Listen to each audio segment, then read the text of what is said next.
Assalamualaikum warahmatullahi wabarakatuh, teman-teman dimanapun teman-teman berada. Apa kabarnya? Mudah-mudahan sehat selalu dalam lindungan Allah Subhanahu Wa Taala.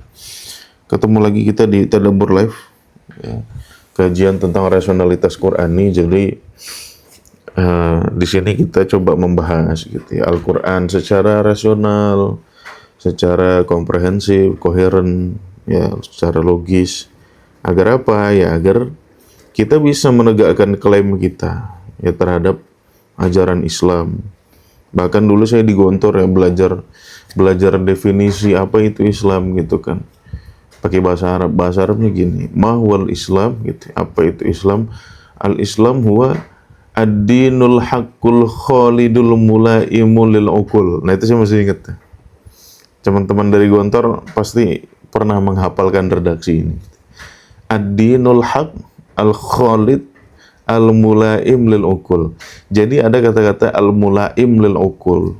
Al-mulaim lil uqul itu artinya relevan dengan otak, relevan dengan rasionalitas gitu. Itu saya diajarkan dulu gitu tuh, ya kan? Islam adalah agama yang relevan dengan otak atau dengan akal kita. Nah, jadi kita mengklaim sendiri, ya kan, bahwasanya ajaran Islam itu ajaran yang logis, rasional. Ya, di satu sisi ya, teman-teman lihat aja tuh, ya, ustadz-ustadz yang dakwanya kepada nonis, ya, kepada umat Kristiani, kepada umat-umat yang lain lah ya, gitu. Mereka selalu menggaungkan ya bahwasanya ya, atau menuduhkan bahwasanya ajaran itu nggak logis, nggak masuk akal, masa gini. Oke, gitu kan. Artinya rasionalitas agama ini selalu dijadikan alat ya untuk menyerang pihak lain, gitu kan. Artinya harusnya kan kita mempunyai itu. Kita mempunyai rasionalitas ketika kita menyerang umat Kristiani kurang logis, umat ini kurang logis, gitu kan. Seperti itu. Nah, itu kan artinya kita harus menunjukkan bahwasannya keseluruhan ajaran Islam, keseluruhan isi Al-Quran itu rasional. Ya, nggak bisa kita percaya sekaligus nggak percaya amat gitu. Ya, nggak bisa. Ya, kita harus percaya dan harus mampu membuktikan. Ya, masa kita nggak percaya tapi sekaligus nggak percaya amat gitu. Oh, kita percaya jin ada, tuyul ada. Tapi kalau kita punya Indomaret, ya punya minimarket gitu misalnya. Nah, terus pegawai kasir kita bilang duit hilang, kemana Pak gitu? Diambil sama jin kata pegawai kasir kita. Oh, kita nggak percaya. Gitu. Nah, itu namanya akidah yang percaya sekaligus nggak percaya amat. Gitu. Nah, kita nuduh yang lain nggak rasional, nggak masuk akal. Tetapi kita sendiri nggak bisa mempertahankan rasionalitas kita. Kita sendiri nggak bisa mempertahankan kemasukan akal kita nggak masuk akal. Ya. Jadi sebetulnya umat Islam tuh mau milih masuk akal apa enggak? Ya. Kalau nggak mau, ya rasakan sendiri akibatnya.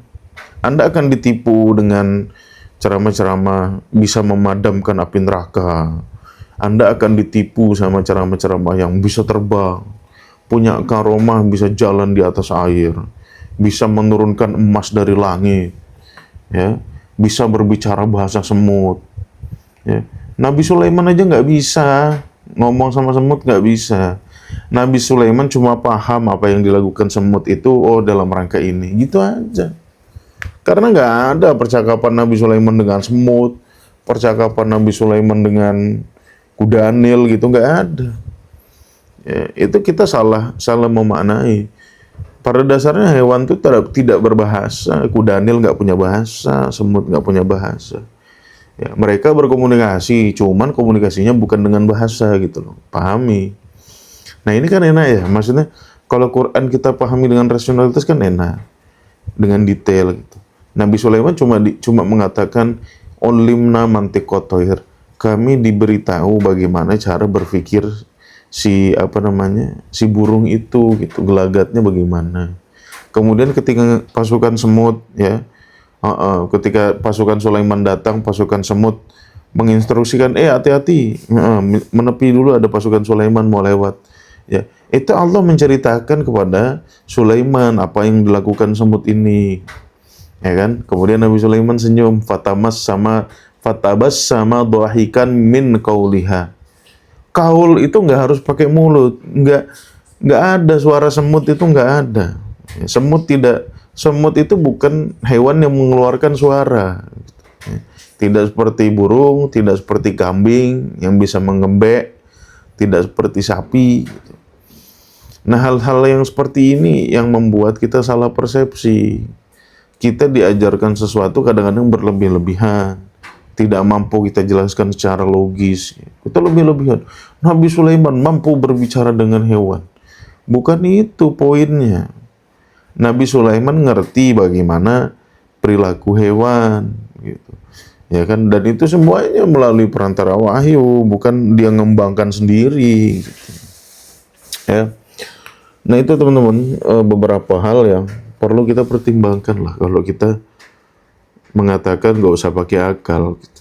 Ya, Anda akan terjerembab kepada perangkap-perangkap orang ngibul, ya, orang manipulatif. Anda akan terjerembab. Ya, nggak percaya buktikan. Ya, minum air kiai, gitu, dikatakan berkah, itu coba rasain aja. Nah, iya kalau kiainya sehat, kalau kiainya punya hepatitis kena loh. Gitu. Terus tahnik, tradisi-tradisi tahnik tuh, anak kecil baru lahir dikolomin kurma, ya. Dikolomin kurma, habis itu dimasukin. Nah kalau yang ngulumin tokoh, biasanya ngulumin kan tokoh ya, tokoh agama. Nah kalau yang ngulumin ngerokok, bayangin aja, ya. Kurma dipotek dikit, dikulum sama orang yang ngerokok, dikasih ke bayi, apa enggak bahaya tuh untuk bayi gitu kan, seperti itu. Nah itu terserah kita nuduh orang lain nggak logis, nggak rasional, lah kita sendiri gimana? Apa kabar? Nah itu kan menjadi salah satu titik kritis ya bagi umat Islam. Ini kita tuh sebetulnya mau memahami pakai logika apa enggak? Kalau enggak, ya udah banyak jebakan. Kalau enggak, ya udah akhirnya kayak umat Islam di Indonesia hari ini, enggak mau pakai akal, gitu ya. Seperti itu, ditipu-tipu sama karomah, ya. Kemudian Nabi pun jadi objek mitos, gitu. Ada hadis nadahin keringat Nabi, gitu. Ada seorang perempuan atau siapa, gimana yang hadisnya kemarin Tim? Hah? Sahabat perempuan masuk rumah Nabi malam-malam. Nah makanya ceritanya tuh aneh gitu.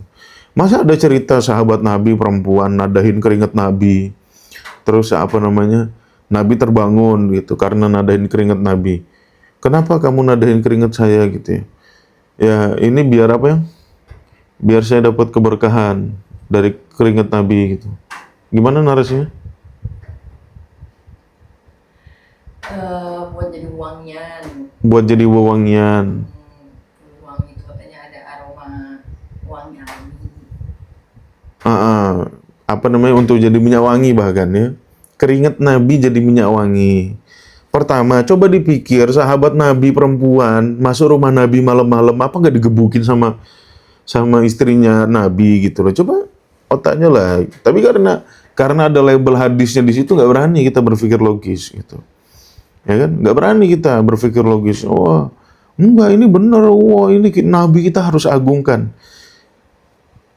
Yang harus kau agungkan tuh Tuhan, bukan Nabi gitu. Kalau Nabi kau ikuti gitu. Ya karena Nabi itu contoh. Tapi enggak kita agung-agungkan berlebihan gitu. Ya kan? Coba dipikir, sahabat Nabi perempuan nadahin keringat Nabi. Udah gitu nadahin keringat tuh gimana konteksnya, Pak? Gitu loh. Orang tidur tuh keringatnya sebanyak apa sih? Kok sampai ditadahin? Kalau mau dilap, diperas, nah itu. Ya, ditadahin. Terus katanya apa? Untuk jadi wewangian. Keringatnya Nabi wangi. Ya mbahmu lah gitu. Sejak kapan sih ada keringat manusia wangi kecuali dia pakai pakai minyak wangi gitu. Ya mungkin keringat Nabi wangi karena Nabi pakai minyak wangi. Nah hal-hal kayak gini membuat kita terganggu ya. Termasuk apa yang mau kita bahas pagi ini nih, surga itu udah ada atau belum sih gitu. Karena kontradiktif ya teman-teman, banyak cerita kontradiktif. Kita kalau menceritakan tentang akhir zaman, ya kan, di beberapa pengajian tuh, kalau kita menceritakan akhir zaman, apa sih yang terjadi pada akhir zaman? Dunia hancur, ya kan, hancur, gunung bertebaran, gempa bumi, tsunami, ya kan, apalagi. Ya, yang penting semua bencana alam terjadi gitu ya. Gempa bumi, tsunami, apa semua terjadi. Semua bencana alam terjadi. Ya kan? Nah, setelah itu alam semesta membentuk, ya kan, yang namanya akhirat. Gitu. Nah, di akhirat itulah nanti baru ada surga. Itu kalau kita cerita berbicara tentang akhir zaman gitu. Ya kan? Itu narasinya tuh. Wah, kita semuanya nanti hancur lebur, terbentuk baru, nah disitulah baru namanya akhirat, ya kan? Nah, kita ngomongin kayak gini nggak sadar. Kemarin kita ceramah tentang surga, katanya Adam dari surga, lah berarti surga sudah ada. Nah ini kan kacau nih, ya nggak koheren. Nah kita kan, oh berarti surga sudah ada, ya kan? Nah jadi apa namanya, persepsi kita tentang surga yang kita ceritakan pada hari kiamat ini nggak koheren dengan persepsi kita tentang surga ketika menceritakan Adam gitu. Ya. Di Quran jelas bahwasannya surga dan neraka itu adalah tempat di akhirat gitu. Misalkan aja kayak di surat Ibrahim ayat 48 ya. Di surat Ibrahim ayat 48 kan jelas ya. Allah menyebutkan bahwasannya hari kiamat ya, atau hari kehancuran atau as-sa'ah, itu hari di mana bumi diganti dengan bumi yang lain. Ya kan? Kalau teman-teman lihat tuh di surat Ibrahim ayat 48 tuh, yauma tubaddalul ard ghairul ard. Hari di mana bumi diganti dengan bumi yang lain. Artinya peristiwa kiamat ya justru cenderung seperti apa yang dikatakan sains gitu. Alam semesta ini akan hancur, kemudian akan membentuk formasi ulang. Gitu kan, bounce back. Kalau kata sains apalah, banyak istilahnya tuh. Intinya alam semesta ini hancur, habis itu terbentuk lagi alam semesta yang baru. Nah, Al-Quran membahasakan itulah akhirat. Ya, jadi ketika alam semesta ini hancur, ya terbentuk lagi alam yang baru, ya itulah yang namanya akhirat. Oke? Jadi sejalan sama sains. Nah, kita membahasakan akhirat ini, yang pertama rancu juga ya gitu. Kita menganggap alam semesta ini lenyap, ya hilang sama sekali. Nah di situ kan terbangun persepsi bahwasannya akhirat itu negeri fantasi, cuma ada di dalam otak atau di dalam kesadaran. Nah ini kan nggak nyambung ya. Maksudnya Quran menceritakan bahwasannya surga itu atau akhirat itu alam kelanjutan dari alam yang sekarang. Kita mempersepsikan alam yang sekarang binasa, habis itu surga dan neraka tuh hanya alam di dunia fantasi gitu. Nah ini kan kacau ya persepsinya. Apa persepsi yang kita bangun tentang surga tidak sesuai dengan apa yang digambarkan oleh Al-Quran, sehingga terjadi kontradiktif gitu. Oke, sehingga dari situ membuka banyak mitos-mitos masuk, membuka banyak kesalahan berpikir masuk. Ya, contohnya kesalahan berpikir ketika Adam saja yang paling jelas. Ya. Karena klaim kita surga itu dunia fantasi, dunia yang hanya terjadi dalam pikiran. Ya. Dan ketika kita menyimpulkan ini aja sebetulnya udah salah. Kan Quran udah bilang, neraka itu nanti kau disiksa itu kulitmu gitu. Kullama nadijat juluduhum badalnahum juludan ghairaha liyadzuqul adzab. Nanti di akhirat itu yang disiksa kulit kita. Artinya kan bukan dunia fantasi ini. Ya, maksud saya dunia fantasi itu kayak dunia khayalan lah, seperti yang teman-teman bayangkan sampai saat ini mungkin. Ya, surga itu dunia khayalan. Ya, tidak nyata seperti kehidupan kita sekarang. Loh salah. Surga itu kehidupan nyata. Ya. Makanya ketika kita masuk surga gitu kan, kita dikasih buah, ya kan, kullama ruziku minha, surat Al-Baqarah ayat 25, kullama ruziku minha min samaratin, Ya, surat Al-Baqarah 25. Wa basyiril ladzina amanu wa amilus solihat annalahum jannat.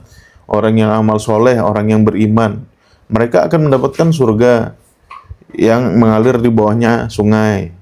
Kullama ruziku minha, setiap mereka mendapatkan rezeki dari buah-buahan. Qalu hadzal ladzi ruzikna. Inilah yang pernah kami rasakan sebelumnya di dunia. Wa utu bihi mutasyabiha. Mereka diberikan hal-hal yang serupa. Jadi ibarat di dunia kita makan mangga, di sana nanti ada buah yang mirip mangga. Ya, kita sekarang makan pisang. Ya, nanti di akhirat ada buah mirip pisang gitu. Kita sekarang makan kurma, nanti di akhirat ada buah mirip kurma. Itulah gambaran Al-Qur'an. Nah, jadi kalau kita menggambarkan surga sebagai sesuatu yang dunia fantasi, dunia khayalan, ya salah, keliru. Gitu. Karena di surga kita makan, ya masih butuh makan gitu. Makhluk hidup tuh nggak bisa makan gitu. Ya, sampai dunia kiamat 7 kali, namanya makhluk hidup ya butuh makan. Ya kan? Nah, di situ Allah menggambarkan bahwasannya, oh iya di sana kita dapat rezeki juga gitu. Ada buah-buahan juga, dan itu serupa dengan buah-buahan kita yang ada di dunia sekarang. Ya, bahkan istilah jannah itu sendiri, itu kan sebetulnya merupakan makna dari kawasan-kawasan yang tropis gitu. Ada hutan, ada sungai. Ya, cobalah teman-teman tinggal di Jawa, ya dekat-dekat hutan. Ya itulah gambaran hutan, itulah gambaran surga. Ya tajri min tahtihal anhar, ya ada sungainya. Ya kayak di Kalimantan ada Sungai Kapuas, ya. Di mana ada sungainya, walaupun sungai-sungai kecil gitu ya. Nah, jadi gambaran surga seperti itu. Jadi real. Surga itu dunia yang real, seperti dunia kita sekarang. Bukan dunia dalam fantasi. Nah, umat Islam menganggap kiamat lenyap, ya kan? Setelah itu nihil, semuanya jadi nihil. Setelah itu kita masuk surga dan neraka, ya kan? Masuk ke fase akhirat, dan kita menganggap itu sebagai dunia fantasi. Ya di sini menimbulkan perdebatan loh. Ulama keren aja debat masalah ini. Surga itu bener-beneran dunia nyata seperti ini atau dunia fantasi dalam hayalan? Debat. Debat sampai gila mereka debat itu. Ya, soalnya ya itu tadi gak mampu nyusun narasi yang koheren, gak mampu nyusun narasi-narasi yang logis, sehingga kesimpulannya nabrak terus. Yang satu nabrak yang lain, yang ini nabrak yang ini. Ya. Karena kita nggak mau lagi berpikir. Ya contoh kasus Adam. Adam dikatakan dari jannah, kita nggak mau mikir jannah itu artinya hutan gitu. Awalnya Adam itu tinggal di pedalaman hutan, nggak mau kita. Ya, kita persepsikan jannah berarti oh surga, jannah ini tempat tinggal Adam artinya surga. Oh berarti surga sudah ada. Bagaimana orang yang tinggal di dunia fantasi bisa turun jadi dunia nyata gitu? Dengan kuasa Allah. Wih gampang sekali lambenya gitu. Dengan kuasa Allah. Mbok kira dunia ini dongeng tak? Gitu. Ya, Anda kira dunia ini sedongeng itu? Enggak lah. Ya kan? Nah ini yang bikin permasalahan, ya kan? Nabi Isra Mi'raj ketemu surga. Ya kan? Jalan-jalan ke surga. Seakan-akan sudah ada, oh berarti surga real. Ya kan? Jadi kacau nih persepsi kita nih. Dibilang real, tapi dunia lenyap, nanti surga di dunia fantasi gitu kan. Dibilang gak real, ya tetapi Nabi pernah Isra Mi'raj ke sana, Adam dari sana, artinya real gitu. Nah ini kan kacau nih. Ya, Anda mau pakai akal model apa? Nggak akan nyambung gitu. Ya. Dan disitulah umat Islam nyerah. Ya, umat Islam seulama-ulamanya tuh sampai setinggi apapun tingkatannya nyerah. Akhirnya bilang apa? Udahlah, agama nggak usah pakai akal, karena dia bingung. Ya, sebetulnya kebingungan dia itu berasal dari kesalahan kesimpulan dia sendiri. Dia nggak mau baca ayat tuh bener-bener. Ya, ketika nemu kata-kata jannah dalam cerita Adam, langsung nyimpulkan surga. Ya, terpengaruh sama Bible. Ah ini jadi masalah loh. Ya, makanya nanti malam pertemuan pertama kita di manual Qur'ani, kelas manual Qur'ani ya, kita akan mengkritik dulu ya metode-metode yang hari ini sudah ada. Ya terutama kritik terhadap metode interpretasi dengan hadis, ijma, qiyas. Yang kedua metode interpretasi dengan Injil, dengan Bible, bukan dengan Injil ya. Dengan Bible ini jadi masalah. Tetapi ulama sekelas Pak Ibnu Katsir pun menggunakan itu. Penafsiran-penafsiran dari Bible semuanya dia masukkan. Ya.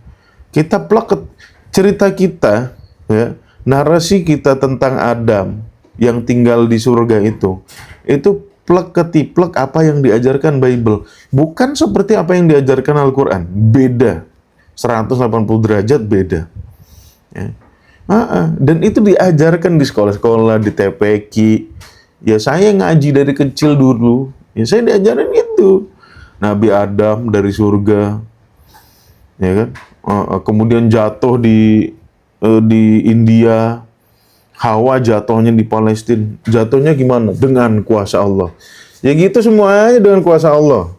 Ya, saya bisa aja mengklaim, ya, dari telinga saya ini bisa keluar emas dengan kuasa Allah. Ya. Atau kalau saya masih bisa dibuktikan. Kalau saya ngomongin kakek saya gimana yang udah meninggal? Ya kan? Kakek saya dari ayah, kalau dari ibu masih ada, umurnya 80 berapa. Ya. Nah, kalau saya ngomongin kakek saya yang udah meninggal, kakek saya dulu. Ya kan? Rambutnya kalau rontok jadi emas. Ya kan? Karena beliau punya amalan gini. Ayo. Gimana buktikannya? Kakek saya udah meninggal. Ya kan? Gimana buktikannya? Ya teman-teman nyangka lo nggak mungkin kakek lo. Atas kuasa Allah semua mungkin gitu. Semuanya pakai atas kuasa Allah. Ya kan? Gimana kita membedakannya hal-hal kayak gini nih? Ya. Kenapa? Karena kita harus mendapatkan narasi yang komprehensif, yang koheren. Nggak bisa kita narasi potong-potong setengah. Teman-teman, dimintai kesaksian di pengadilan aja. Itu kalau ceritanya nggak koheren, jadi tersangka. Ya. Teman-teman menceritakan, ini kasusnya gini Pak gini. Bentar, kok nggak nyambung sih? Itu aja jadi masalah. Masa petunjuk sekelas dari Tuhan bermasalah, masalah koherennya. Ya itu karena kita salah nafsir gitu aja lah gampangnya. Kalau kita pintar nafsir, kita bisa meletakkan kesimpulan secara komprehensif, koheren. Lurus, garis lurus. Ya, apa yang diajarkan Tuhan tuh. Seperti rantai. Ya, satu rantai itu berkaitan dengan rantai sebelumnya. Begitu terus dari ujung sampai ujung. Nah, tidak seperti ya persepsi kita tentang surga. Hajar Aswad dibilang dari surga. Ya Hajar Aswad dibilang dari surga. Kapan turunnya nggak tahu gitu kan. Kemudian karena dibilang dari surga muncul mitos dulunya putih dicium manusia dosanya pindah ke situ. Lah gimana sih? Emang dosa bisa pindah ke batu? Ya tetapi itulah yang diajarkan ke umat Islam. Saya nggak tahu di daerah teman-teman diajarkan atau enggak. Tapi saya dulu clear itu diajarkan. Ya. Bahkan oleh orang tua saya sendiri. Hajar Aswad itu dari surga. Dulunya putih. Seputih susu. Kenapa ya kalau untuk membahasakan putih yang bersih itu seputih susu. Ya kan? Seputih susu. Kemudian diciumin sama orang. Dosanya orang tuh pindah ke batu itu. Makin dongeng ngajarin agama kita. Makin dongeng ajaran Tuhan. Kalau gitu, ya kalau umat Islam gak mau pakai akal, bikin sendirilah gitu agama baru gitu. Jangan ikut-ikut Quran. Kalau Quran tuh nuntut kita berpikir gitu. Ya kan, la'allakum ta'qilun, agar kau berakal. La'allakum tatafakkarun, agar kau memikirkan dengan akal. Itu Quran gitu. Kalau nggak mau pakai akal, jangan jangan pegang sama Quran lah, bikin sendiri. Ya, biar ajaran Quran ini nggak dibikin ribet sama orang-orang yang nggak mau pakai akal gitu. Ya, orang nggak mau pakai akal tuh pasti ditipu, pasti kena tipu. Ya coba lihat di sekitar teman-teman tuh, ya orang-orang yang nggak mau mikir pasti kena tipu, pasti, ya kan, pasti sering kena tipu kalau dia nggak mau mikir, ya. Apa namanya dikibulin sama telepon, halo Pak, Bapak menang dapat hadiah. 10 juta, alhamdulillah gitu kan. Tapi Bapak harus transfer dulu ya untuk pajaknya 5 juta ke rekening ini, siap-siap ditransfer sama dia, duitnya lenyap. Ya. Jadi kalau teman-teman nggak mau pakai otak, ya, pasti kena tipu. Pasti kena tipu. Camkan omongan saya. Ya, kalau nggak mau pakai akal, pasti kena tipu. Ya, terutama bagi oknum-oknum yang memanfaatkan ya agama. Karena bisnis di Indonesia selain bisnis agama itu modalnya gede. Nah, kalau bisnis agama gampang, modalnya air. Ya, air di Komat Kamit. Nah, wes diombe. Opo air di Komat Kamit. Udah gitu dengan bodohnya tuh, ya kita bikin kita bikin isu. Ada profesor di Jepang penelitian. Air kalau dibacakan bel gombal, piu, itu molekulnya berubah bentuknya. Ya. Kalau molekulnya berubah, senyawanya juga berubah, bro. Ya, kita dengan bodoh-bodohnya percaya gitu. Tanpa mau mikir lagi. Oh, jadi partikelnya tuh gini. Ya urusan apa sama dibacain Komat Kamit partikelnya berubah. Lah terus kalau bentuk molekulnya berubah terus jadi apa? Ya, jadi paracetamol nih diminum orang demam sembuh. Ya enggak lah, tetap H2O. Enggak mungkin H2O dibacain Yasin 1000 kali berubah jadi paracetamol, enggak mungkin. Ya, seperti itu enggak mungkin. Jadi kalau nggak mau pakai akal, parah. Nah, jadi kita mungkin pagi ini nggak usah lama-lama ya teman-teman. Nah, saya mau mempersiapkan materi buat nanti malam. Yang belum daftar lah. Saya masih kasih waktu. Oke? Nah, surga udah ada apa belum? Belum. Sampai sekarang belum. Lo surganya Adam gimana? Itu bukan surga, itu jannah. Jannah itu nggak harus artinya surga. Ya. Jannatun min nakhil. Ya, kebun dari kurma. Lah itu kan kebun. Ya, surat Yasin, wa ja'alna fiha jannatin. Allah menjadikan di bumi jannah, kebun-kebun, taman-taman. Ya, min nakhilin, kurma, wa a'nabin, anggur. Ya itu. Jadi jannah itu nggak harus. Jadi Adam dari mana asalnya? Dari bumi ini. Oh, dia kan tercipta dari tanah bumi ini. Dari air yang ada di bumi ini. Berevolusi di bumi ini. Tersebar di jannah, di hutan-hutan. Ya, kenapa ya? Karena manusia nggak hidupnya bukan di gurun sana atau bukan di kutub utara sana, bukan gitu. Ya, di hutan. Ya, semua makhluk hidup tuh tersebarnya kebanyakan di hutan. Ya, manusia itu bukan kalajengking gurun, tinggalnya di gurun atau ular gurun gitu, bukan. Ya. Jadi kita berevolusi gitu. Asalnya dari mana? Dari bumi. Lah itu Nabi Isra Mi'raj, surga apa yang dimaksud? Itu jannah, ya. Itu Allah nyebutnya sebagai ayat. Ayat itu artinya udah ada. Kalau jannah akhirat itu belum ada. Apa sih? Ustadz ini ngomong apa sih? Kalau ayat artinya ada. Ya makanya kita nggak ngerti yang Allah maksudkan ayat-ayat itu apa gitu. Ayat itu fenomena alam yang sudah ada dan sudah terjadi di alam semesta ini. Itu makna dari ayat. Ya, tanda yang menunjukkan eksistensi Allah, ya kan, yang ada dan terjadi di alam semesta ini. Kalau perkara surga dan neraka, Allah tidak pernah sebutkan itu sebagai ayat, gitu. Itulah surgaku sebagai ayat, nggak ada. Cari sampai botak di Quran, nggak ada. Itulah neraka dan surga yang aku coba jadikan sebagai ayat, nggak ada. Lahirnya Nabi Isa nggak pakai ayat, itu ayat. Ya, Nabi Musa, perseteruan Nabi Musa dengan Fir'aun, sampai Fir'aun mengalami hal-hal yang tidak enak, itu namanya ayat. Quran itu ayat. Ya, semua apa yang ada di bumi, kejadian, inna fi khalqis samawati wal ard waqtilafil laili wan nahar, apapun yang ada di dunia ini semuanya ayat. Jadi yang dikunjungi Nabi itu ya suatu tempat ya di planet lain, ya, yang ada tempat tinggalnya, yang ada. Ibarat kata gampangnya gini lah, ini saintis aja bisa memahami itu dengan mudah gitu. Nabi itu pergi ke planet, ya, planet lain yang ada kehidupannya sama seperti ada di bumi. Ini jauh lebih logis loh, tapi umat Islam nggak mau. Oh enggak, bukan kayak gitu. Masa ke planet tuh? Tanya saintis, ini tuh mungkin nggak ada planet, ya, yang ada tempat tinggalnya selain bumi. Ya mungkin sekali gitu. Walaupun sampai sekarang manusia belum sampai ke sana. Tapi umat Islam dikasih tahu ngeyel, enggak, masa itu tuh surga. Kalau kalian bilang surga itu nggak koheren nanti sama ayat yang mengatakan akhirat belum ada gitu. Gitu loh. Yang paling mungkin ya ini. Ya, kalian tanya saintis, sebodoh-bodohnya saintis pun bilang mungkin. Ya, ada planet yang bisa menjadi tempat tinggal, Jannatul Ma'wa, jannah yang bisa menjadi tempat tinggal. Tapi umat Islam nggak mau percaya kan? Nah, nggak mau percaya gitu. Kenapa? Karena bertentangan sama kata ulama ini, ulama ini, ulama. Ya udahlah ikut sana lah gitu. Kalau perlu nggak usah pakai otak sekalian, nggak usah pakai Quran. Klinik aja bikin sendiri kitab sucinya. Gitu.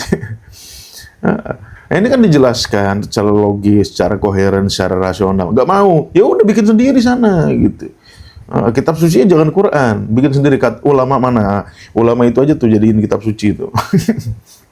Ya. Ini kan dijelasin secara koheren ya. Yang Nabi kunjungi itu planet itu yang ada kehidupannya.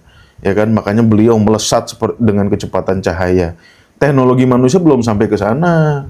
Kita nyebrang ke Mars saja belum bisa sampai sekarang. Ya. Nggak tahu ya. Makanya baca sains, ikuti wawasan dunia gitu. Jangan tahunya cuma fikih sholat, fikih zakat gitu. Jadi orang Islam jumut. Ya, wawasan dunia nggak tahu. Ya kan?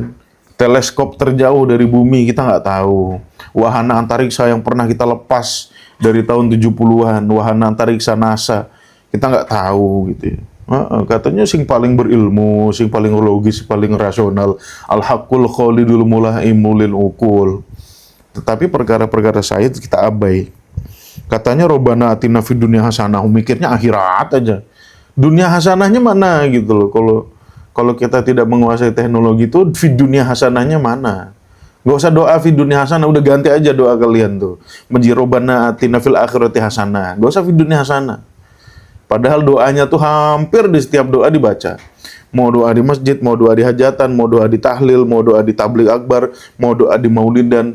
Ya, semua doa pasti ditutup Robbana atina fid dunya hasanah. Ya. Begitu ceramah, yang penting akhirat. Ya udah nggak usah ngarep dunia gitu. Ngapain lu doa-doa fid dunya hasanah?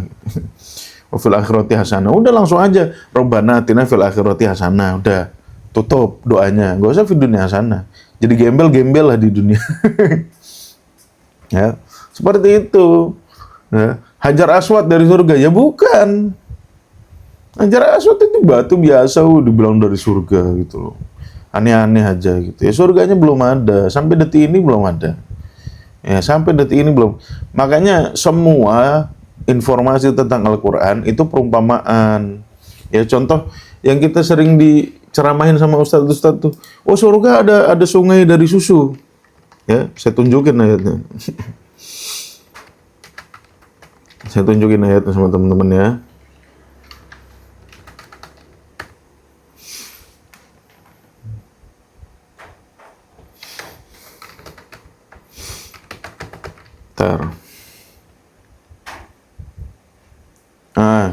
Surat Muhammad ayat 15. Buka aja Qurannya. Ya, itu Allah ngomongin beneran atau permisalan gitu. Ya. Lo ayatnya aja lo dimulai dengan masalul jannah, permisalan surga. Permisalan.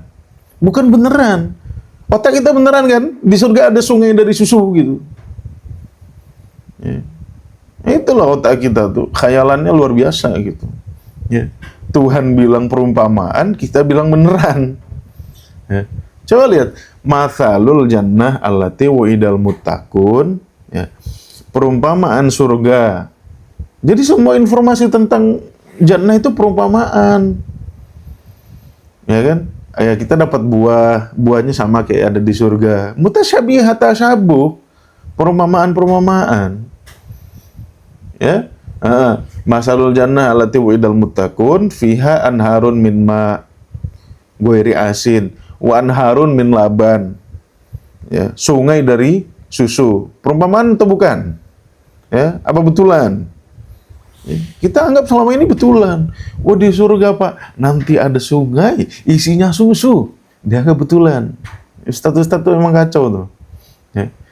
Pokoknya jangan tambahin rukun iman lagi lah, percaya kepada ustadz. Jangan gitu. Karena ustadz itu bisa benar, bisa salah. Allah itu memerintahkan kita untuk beriman kepada hal-hal yang nggak mungkin bisa salah. Ya. Rasul, yaitu Rasul tuh nggak mungkin salah dalam menyampaikan wahyu. Ya wahyu pasti benar, kitab, malaikat pasti benar, Allah pasti benar, gitu. Ya nggak pernah Allah suruh kita beriman kepada hal-hal yang bisa benar bisa salah, gitu. Ya, ini kan jelas nih surat Muhammad ayat 15. Ayatnya aja dimulai dengan masal, perumpamaan. Kalau kita nganggap surga betulan ada sungai dari susu gitu loh. Otakmu tuh loh khayalannya kemana-mana. Ya, itu cuma permisalan. Jangan dianggap beneran. Ya karena nggak mungkin. Susu itu lahir dari rahim. Campuran darah sama... Itu jelas lah dijelasin sama saya. Tanpa proses itu nggak mungkin ada susu. Ya. Atau kalau nggak dari proses itu susu kedelai. Ya itu sebetulnya air kedelai gitu, bukan susu. Kalau susu yang dimaksud ya itu tadi, ya keluarnya dari rahim, dari darah gitu. Ya, itu susu. Nah, jadi kalau kita nggak mau memahami informasi Al-Quran dengan logis, ya kita terperangkap dalam mitos-mitos. Ya kita terperangkap dalam khayalan-khayalan liar. Dan kalau kita sudah berkepanjangan dalam hal itu, dibenerin nggak mau. Seperti umat Islam, dibenerin nggak mau. Coba, teman-teman ada berinstitut, dakwah kayak gini, ke orang-orang terdekat aja. Nggak mau dibetulin. Ya, biar sampai mati nggak mau mereka. Kenapa? Udah lama, terjerembab dalam mitos, sudah lama. Yang dari kecil. Apalagi yang umurnya udah 50 tahun, 60 tahun. Ya, kalau udah yakinnya nggak mau pakai akal, nggak mau pakai akal. Biar ditodong pistol nggak mau gitu. Biar ditodong celurit di lehernya tetap nggak mau. Itu loh bahayanya. Gitu. Bahayanya tuh membuat kita tidak bisa menjadi open minded. Ya otak kita jumut, otak kita tertutup. Itu bahasa Qur'annya fi qulubihim marad. Di otaknya tuh ada penyakit. Nah kalau udah penyakit ya nggak mau lagi terbuka, nggak mau lagi syukur tapi kufur, ya udah sampai kapan-kapan. Ya, sampai kapan-kapan. Coba VT saya ya sekian banyak VT yang saya buat itu kan penjelasan logis semua dari ayat. Ya, dan penjelasannya koheren antara satu ayat, satu video dengan video lain, koheren. Ya. Tapi lihat berapa banyak yang menghujat. Ya, 50% lebih kayaknya. Ya, ketika saya live kayak gini, berapa orang yang ngetawain, yang ini, yang caci maki, yang bilang sok tahu, yang bilang misionaris, dibilang misionaris loh saya.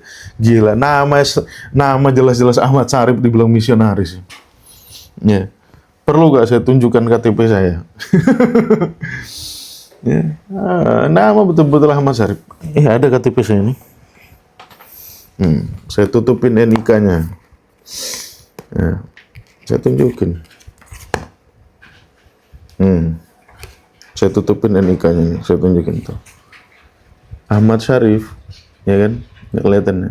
Tuh. Ahmad Syarif nama saya. Dibilang misionaris. Tuh, saat KTP udah tak tunjukin. Ya, dibilang misionaris. Emang gila orang-orang. Terus udah gitu, kadang-kadang komentarnya sok cerdas gitu. Kalau teman-teman cerdas, kalian tahu siapa orang ini. Sok tahu loh. Kalau nggak tahu diam aja. Oke, udah teman-teman ya. Nanti malam, sampai ketemu nanti malam bagi teman-teman yang sudah daftar, yang belum daftar ya nggak ketemu. Di kelas manual Qur'ani kita akan membahas hal ini lebih detail lagi, lebih tajam lagi. Ya nggak pakai ngerem-ngerem. Dan saya tidak akan membiarkan ada diskusi atau debat dalam kelas kita. Ya, tugasnya teman-teman hanya mendengarkan saja.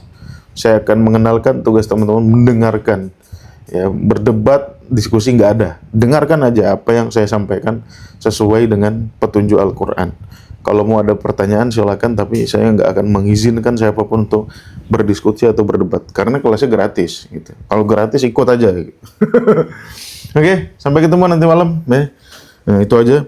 Jadi surga sudah ada atau belum? Belum. Ya, sampai sekarang belum ada. Nah, kenapa ada ulama yang bilang ada? Ya, dia nggak koheren aja cara berpikirnya gitu. Loncat sana, loncat sini gitu. Ya, to be honest aja. To be honest aja, jujur-jujuran aja gitu.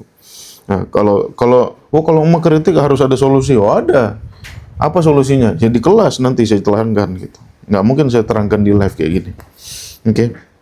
Itu aja. Makasih banyak teman-teman. Nah, makasih yang udah give Dr. Safarudin, Bang Steve Jack, Mas Wahyu, ya. Abang Haidin nggak tahu hadir apa enggak. Kosongkan gelas. Betul kata Dr. Safarudin, kosongkan gelas. Ya. Saya kan tidak menyuruh teman-teman untuk membuang apa yang ada sudah di gelas. Kosongkan dulu, tampung dulu gitu. Sekarang tampung gelas dari saya airnya gitu. Nanti bandingkan mana yang lebih sehat nih. Yang ini apa yang dari saya gitu. Oke, itu ya. Makasih teman-teman. Assalamualaikum warahmatullahi wabarakatuh.